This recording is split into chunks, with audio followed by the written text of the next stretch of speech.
So the sunroof of my Toyota Camry 2010 is making squeaking noise when opened or closed. Here it is.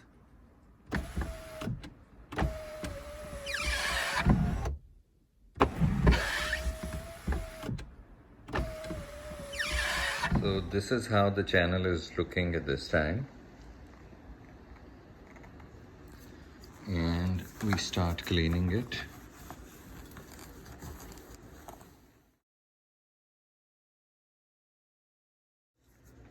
So it's done. Now I'll apply the grease. So this is the lithium grease, which is normally used in such applications. As you can see, it's a multi-purpose grease.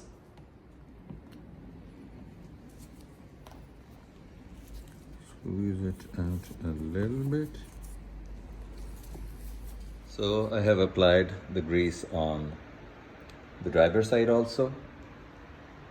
The passenger side is already done.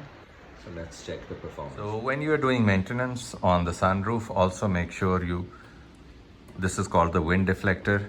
You press it and hear it if there is any noise or squeaking noise coming from here, because this is the hinge and there is a spring which makes it come back. So no noise here. So when you are applying the grease, make sure you apply it here on this. So the grease has been applied. Let's see.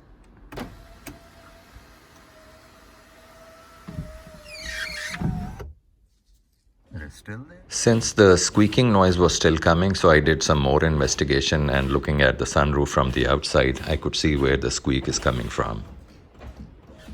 Seems it is not coming from here.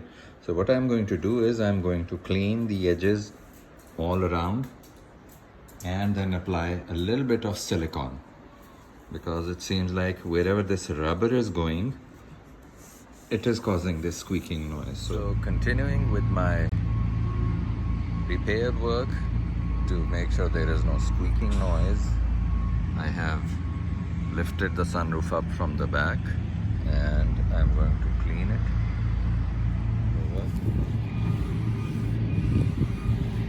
Let's see. This is how it is looking. So do it all around and clean it, and then see if the squeaking stops. All these edges, where this rubber meets and seals against. So that will fix the squeaking problem. Open also without any issues.